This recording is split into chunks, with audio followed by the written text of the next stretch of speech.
Welcome back to the Cestrian Central Podcast, your podcast for all things Chester FC. I'm Brandon Smith and I'm going to be your host for this episode.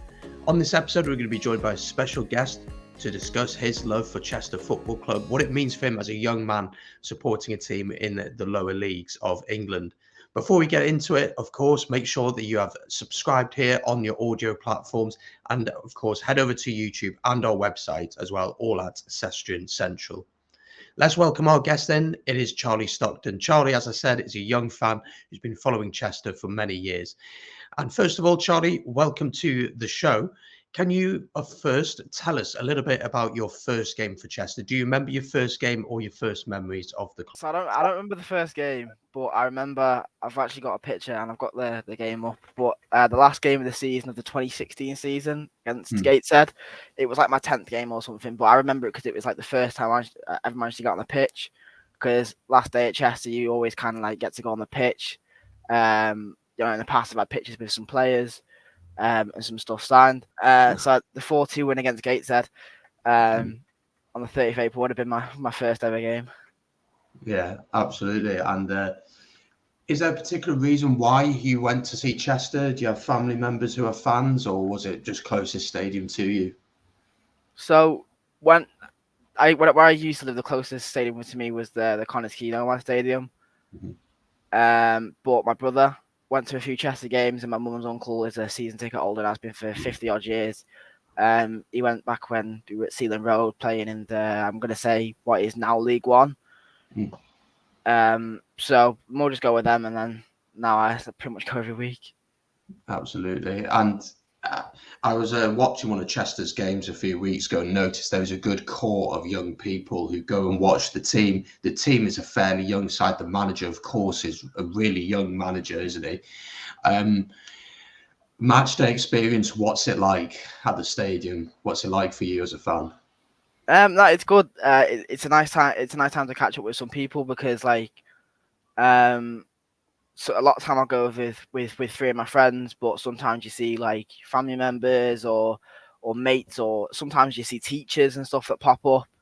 There's a couple of schools in the area. My school did it when I was in primary school, of like taking schools to games and stuff to get on like involved with local teams, because obviously everyone always looks at City, for example, Liverpool, anything. I want to support them, but actually, it's the local clubs that don't deserve that. And yeah, there hasn't always been this way, but there's now food trucks outside. The club shop's quite good as well. Yeah, I mean it's a good little experience. At times there's massive queues in terms of getting into the stand, but that's only on the massive games. Yeah. And that can't be a bad thing, having massive queues, because it means the club's going to make money, get lots of people in, make money through the food and everything like that, and the drinks. In terms of, if we go back a bit, you showed us a picture there of you in 2016. Of course, we had lockdown with COVID. How was that for you, not being able to go and watch Chester? And do you remember the process of how it was to go back to the stadium with a set amount of fans allowed to come in, etc., etc.? So I'm 99% sure the league got cancelled that year. Because that was not long after we got relegated. So the National League North got cancelled because a lot of clubs that are semi-pro and can't really, obviously like Premier League stopped for 2 months or a month. And then, I mean, quite a few members in my family are vulnerable, so I started going back mainly towards the middle and towards the end of the 2021 season, 2021-22, which is when stuff kind of got a lot more relaxed. It was after the second one, I believe. Yeah, so it would have been just turned the year in 2022, and that's when I started going back, because I got the vaccine quite late as well.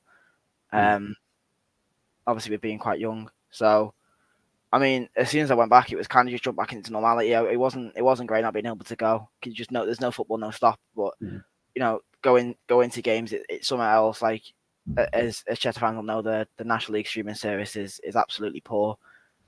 I mean, and for clubs like Chester, it's absolutely vital for ticket receipts and match day revenue, whether it be from the club shop or food as well. So yeah, it was quite weird going back after not going for the best part of 2 years, but it was nice. It was nice to go back there and experience everything again. Yeah, and as you said there, it's vital for a club like Chester that is getting fans through the gates. Obviously, we've got the club, of course, went into liquidation in 2009. Then the Phoenix Club and City Fans United set up the new club in 2010. And we saw the club grow, and it's doing pretty well at the minute.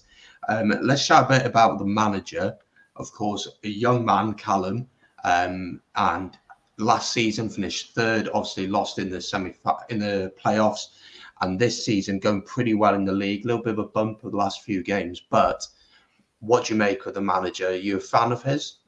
Yeah, he's brilliant. At no point have I ever questioned him. I know on things like David Chat and Twitter, there's a lot of people. Maybe there's some that don't like him, but it's nice to have a manager who knows what it feels like, because you've probably seen the pictures from Cestrian. He was on the stands a couple of years ago in the terrace, just like I am and my mates and younger people are.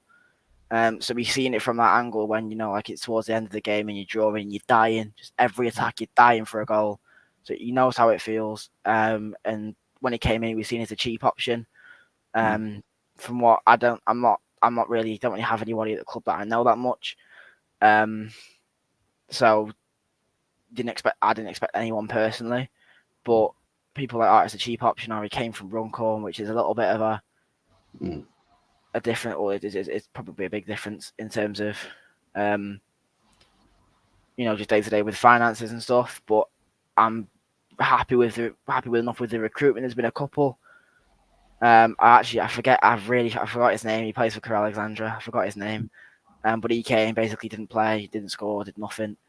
But then you've got players like he's managed to bring in Charlie Stockton and keep him, which is mental. He obviously brought in Kurt Willoughby, who we'd love to have had back, but sadly not.